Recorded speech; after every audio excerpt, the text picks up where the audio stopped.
bem, irmãos. Hoje nós vamos começar um novo capítulo no livro de Gálatas, o último capítulo, né, que é o capítulo 6. Eu só gostaria de ler os 2 primeiros versículos, embora o bloco vá até o versículo 10, para ganharmos tempo. Diz assim o texto: Irmãos, se algum homem chegar a ser surpreendido em alguma ofensa, na Bíblia Viva diz falta, vós que sois espirituais, encaminhai o tal com espírito de mansidão, olhando por ti mesmo, para que não sejas também tentado. Verso 2: Levai as cargas uns dos outros, e assim cumprireis a lei de Cristo. Mais uma vez, esse é o último bloco, né, da Epístola de Paulo. Essa sessão que nós estamos, ela tem início no capítulo 5 e termina no verso 12 desse capítulo. E o tema dessa última sessão é a liberdade cristã. E recordando, né, nós vimos que essa liberdade ela pode ser, em primeiro lugar, no versos 1 a 12, comprometida pelo legalismo, e do capítulo 5, de 1 a 12, né? E depois do capítulo 5, verso 13 até o verso 26, transformada em licenciosidade. E nós chegamos aqui agora à parte positiva da exposição do apóstolo Paulo. Essa liberdade ela pode ser aperfeiçoada pelo amor. Esses são os versos de 1 a 10. Então, embora Paulo venha insistindo na doutrina da liberdade, agora ele passa a mostrar para nós que existe uma lei que todo cristão precisa obedecer, né? Isso é importante. Eu quero dar, então, destaque a esse versículo 2. Eu gostaria que, assim, até para fixar mais, eu não quero ler, eu quero que nós leiamos juntos, João 14, 15, né, onde Jesus diz que se nós amamos a Ele, nós guardamos os mandamentos. Quem lê, por favor? João 14, 15.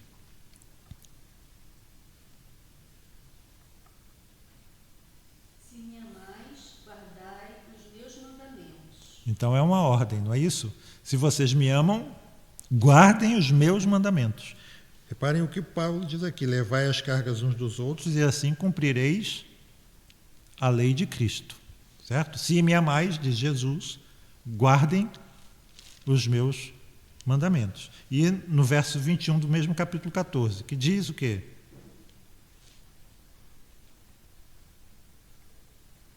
Calma, todo mundo pode ler. Calma. Aquele que tem os meus mandamentos e os guarda, esse é o que me ama. Então, reparem, não é? Se vocês me amam, guardem os meus mandamentos. Aquele que tem os meus mandamentos e os guarda, esse é o que me ama. E agora, 1 João 5, os versos 2 e 3. 1 João 5, versos 2 e 3. Nisto conhecemos que amamos os filhos de Deus, quando amamos a Deus e guardamos seus mandamentos. Porque este é o amor de Deus, que guardemos os seus mandamentos, e os seus mandamentos não são pesados. Isso, este é o amor de Deus, que guardemos os seus mandamentos. Seus mandamentos não são pesados. Não é? Quando eu era mais jovem, já tem um certo tempo, né? Não sei se a Rosana lembra disso, às vezes, em certas conversas, a gente ouvia uma frase assim: eu sirvo a um Deus de graça e não a um Deus de regras. Vou repetir: eu sirvo a um Deus de graça e não a um Deus de regras. Durante muito tempo, eu também estive nesse outro lado, digamos assim, do muro, e durante muito tempo eu era como os outros cristãos que achavam que o Antigo Testamento era uma espécie, digamos assim, de museu, né?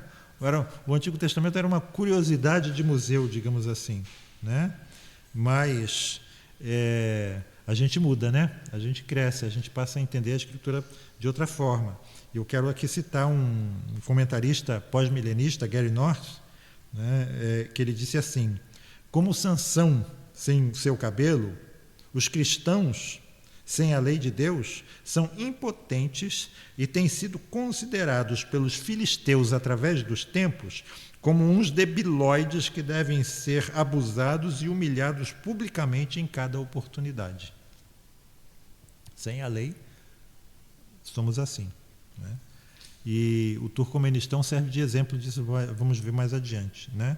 Então, reparem, irmãos, esses cristãos que dizem estamos debaixo da graça e não da lei, o que eles estão dizendo na realidade? O que na realidade, involuntariamente, impensadamente, eu também dizia, né, sem saber que estava dizendo, digamos assim, né, que qualquer lei pode ser adequada, né, que nós podemos viver muito bem debaixo de instituições governadas por vários tipos de pessoas humanistas ímpios, como esses 3 presidentes sucessivos do Turcomenistão, que governam lá o Turcomenistão, que nós podemos viver bem debaixo de diversos tipos de lei. Qualquer lei pode funcionar bem, podemos aprender a viver debaixo de qualquer tipo de lei, menos uma,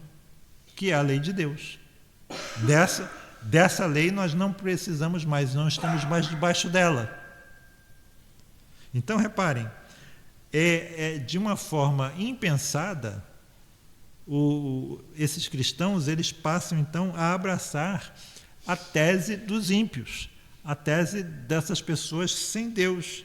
E eles involuntariamente cooperam para que a lei de Deus seja substituída por uma estrutura humana.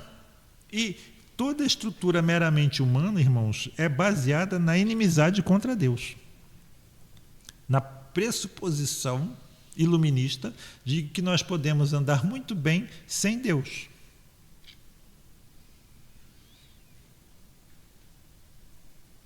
Então, qual deve ser, digamos assim, a nossa posição hermenêutica? Eu quero lembrar isso a vocês, né?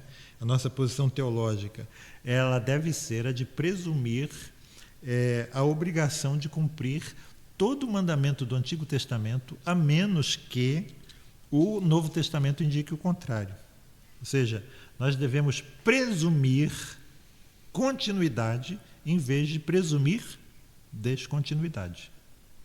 Isso não quer dizer que não existam mudanças do Antigo Testamento para o Novo Testamento. Existem mudanças muito significativas, mudanças muito importantes. Mas o que eu quero dizer é que é a própria palavra de Deus que tem que ser o critério que nós usamos, que vai definir com muita precisão aquilo que fica e aquilo que continua. Quais mudanças existem para nós? O que mudou para nós? Não é? Mas nós não podemos pressupor, né, descontinuidade. Esse aqui é o que eu queria deixar aqui bem marcado para vocês, né? Ou seja, o que nós precisamos é tomar a Bíblia como uma autoridade única, a palavra de Deus como uma autoridade única e contínua, né, até que Deus, por meio dela, nos indique o contrário. Isso é um trabalho, às vezes, difícil, né? Eu reconheço isso, mas é a posição que nós devemos ter. O que eu acabei de expor aqui, irmãos, é basicamente, digamos, o resumo da teologia pactual, né? A teologia reformada. É o que faz a diferença entre a interpretação dispensacionalista, né, que corta o Novo Testamento da raiz, que é o Antigo Testamento, né? Então, uma pergunta aqui para os irmãos. Quando o apóstolo Paulo fala que cumprireis a lei de Cristo, a que ele está se referindo? Penso eu que ele está se referindo à lei de Moisés. Por que eu digo isso? Porque a lei de Moisés é a lei de Moisés? É a lei de quem? É a lei de Deus. E se é a lei de Deus, é a lei de quem? Do Pai do Filho e do Espírito Santo.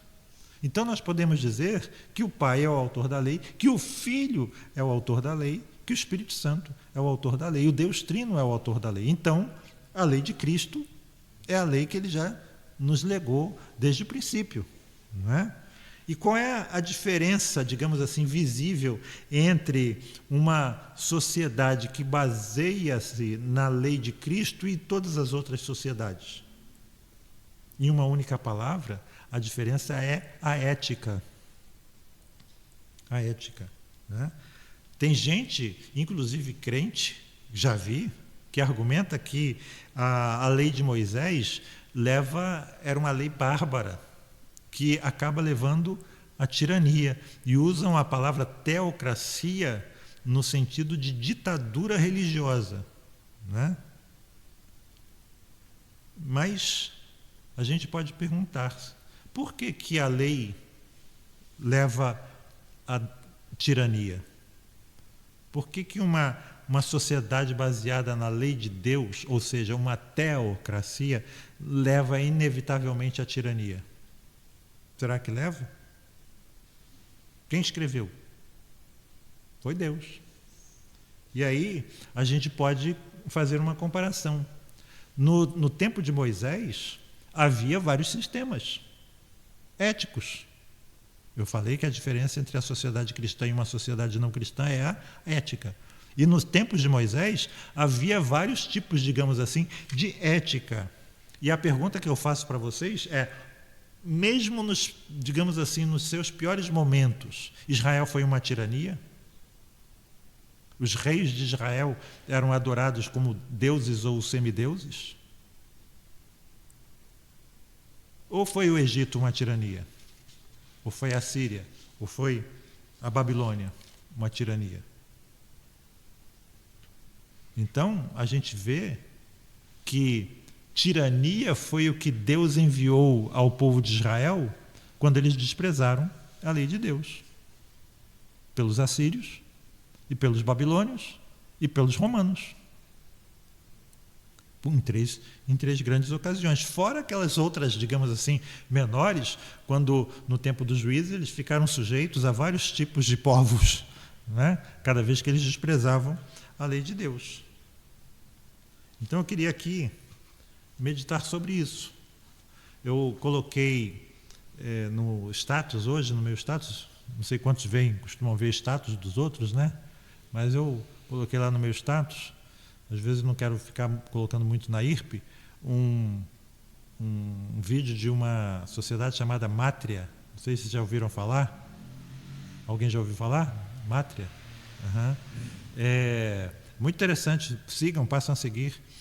Inclusive a mulher que fala tá bem, digamos assim, bem pitoresca, até toda tatuada, até o pescoço aqui assim, tatuado com a argola no nariz, do jeito que eu não gosto, né? Mas o que ela fala é muito, muito bom, muito importante. A gente tem que fazer uma respirar fundo e dizer assim, por trás da aparência tem coisa boa, né? Mas onde ela está se referindo a uma decisão lá do Ministério Público Federal, dizendo que é inconstitucional separar os banheiros públicos por sexo, masculino e feminino. É inconstitucional.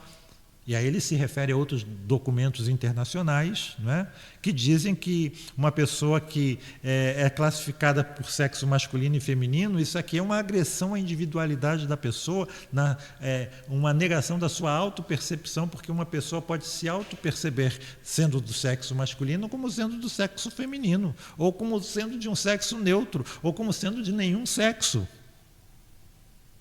E o que ela conclui, que eu acho muito interessante, é que reparem que cada vez mais o espaço das mulheres está sendo tomado pelos homens. É isso que está acontecendo.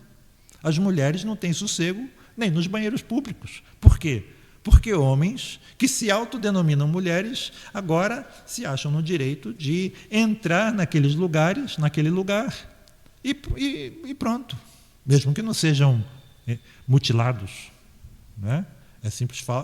O simples fato da autodeclaração. Ou seja, os espaços femininos estão sendo dominados pelos homens, desde que eles se digam mulheres. É isso que está acontecendo. Vejam lá. Não é? Isso é impiedade. Certo? Eu coloquei aqui um problema mais antigo, né?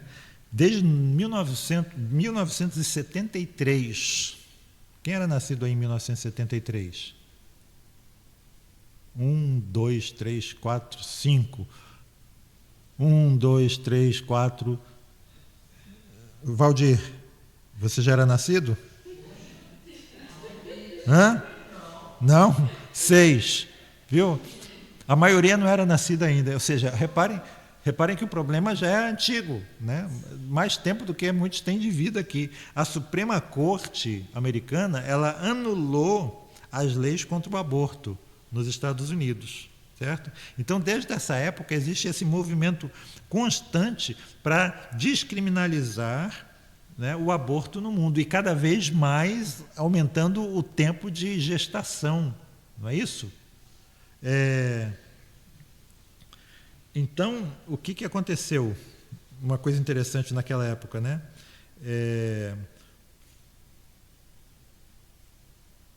Primeiro, uma coisa que eu acho interessante, esse fato aqui, ele ressalta uma coisa: não existe lei neutra.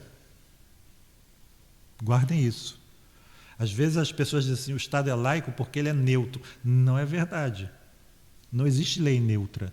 Ou essa lei é debaixo do padrão de Deus, ou é contra o padrão de Deus. Né? Então, quando nós deixamos de nos submeter à lei de Deus, quando o homem deixa de se submeter, ele se torna a própria lei. Né? E o que acontece quando a gente se torna a nossa própria lei? Né? Aqui uma controvérsia que surgiu logo depois da aplicação dessa lei. Uma criança que é abortada numa clínica de aborto legalizada nos Estados Unidos e que ela, em vez de nascer morta, nasce viva, o que o médico deve fazer? Né? Ele deve deixar essa criança viver, ou deve procurar fazer com que ela viva, ou ele deve deixar ela ali e esperar ela morrer por si própria, sem tomar nenhum tipo de atitude? Reparem, eles chamaram isso de consequências imprevisíveis da lei.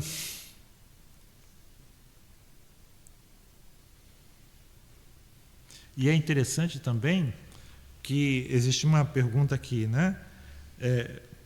É preciso deixar uma criança se desenvolver no ventre materno, ou nós podemos matar essa criança no ventre materno? A decisão da Suprema Corte foi que nós podemos deixar essa criança, que ela pode ser morta, mas só por um médico credenciado pelo Estado numa clínica autorizada pelo Estado.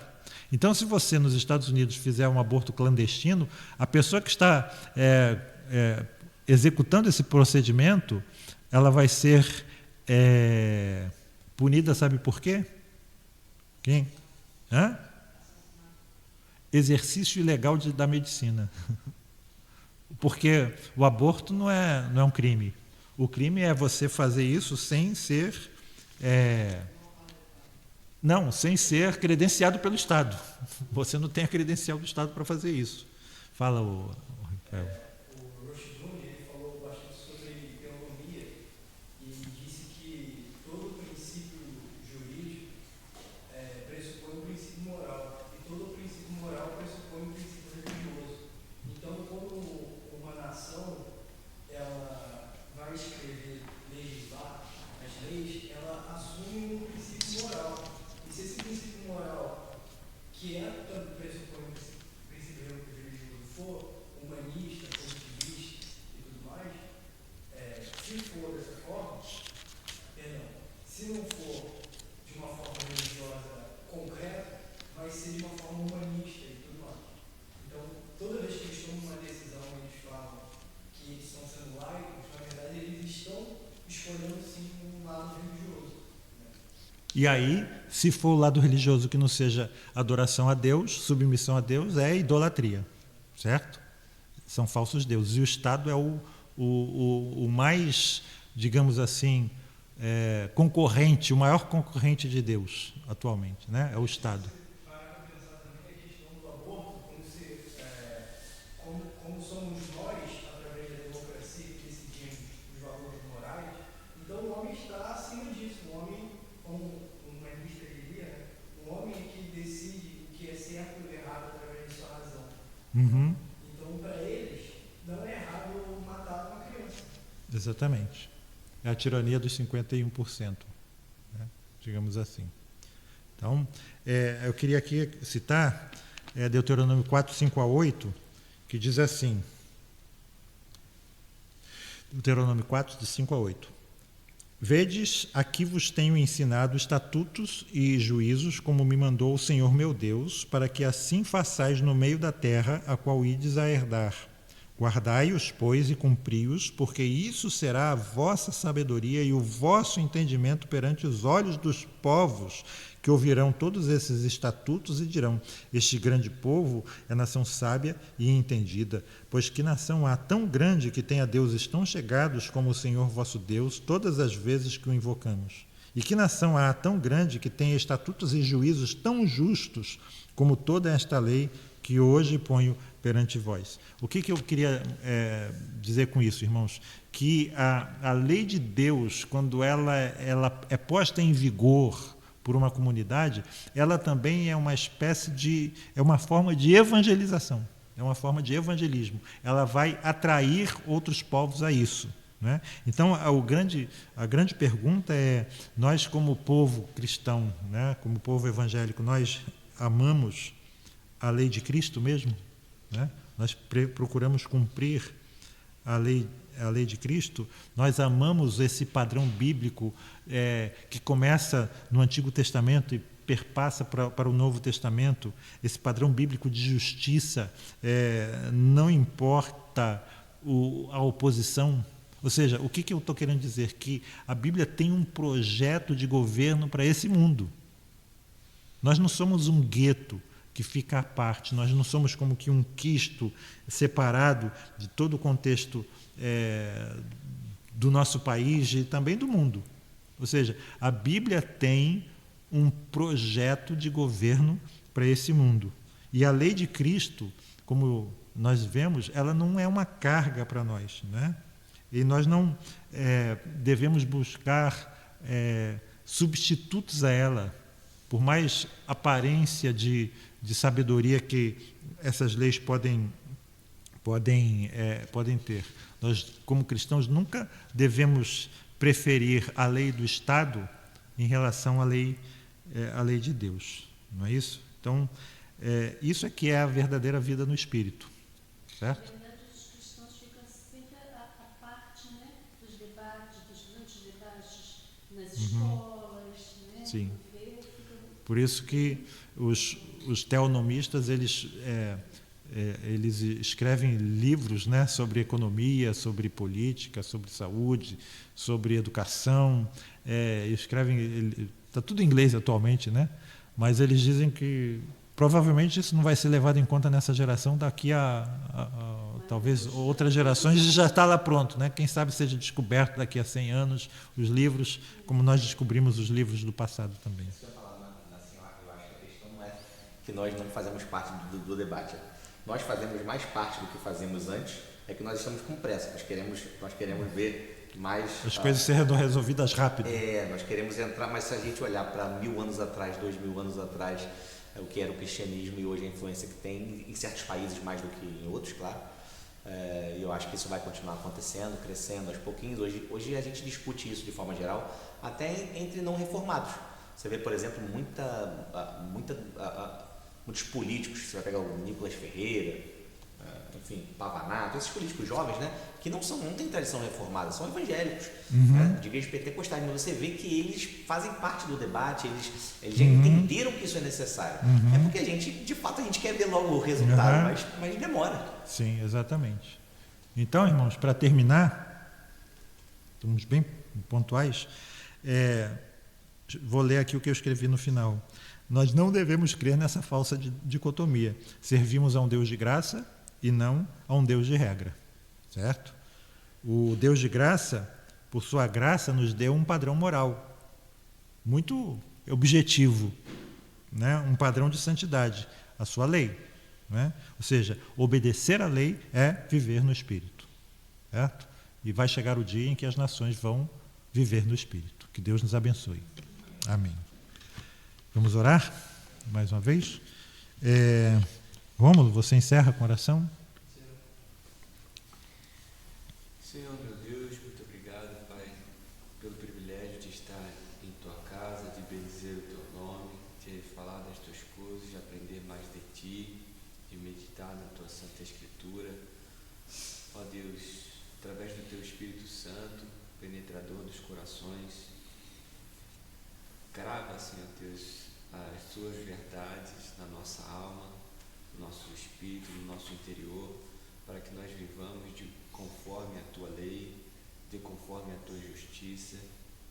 Ó Deus, guia os nossos passos, guia as nossas ações, o nosso falar, o nosso pensar, no nosso dia a dia, cotidiano, para que em tudo que fizermos te glorifiquemos, ó Deus, te honremos e manifestemos um exemplo nobre de homens e mulheres que servem a Ti, que são tementes a Ti e que carregam o Teu nome. Ó Deus, sê conosco no decorrer desta semana, dirigindo-nos e enchendo-nos da Tua santa sabedoria. É o que eu te peço e que eu te agradeço, em nome de Jesus Cristo. Amém. Amém. Amém. Glória seja ao Pai, ao Filho e ao Santo Espírito, como era no princípio e hoje para sempre, eternamente.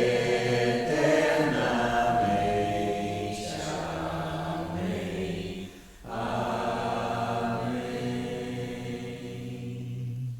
Amém. Amém.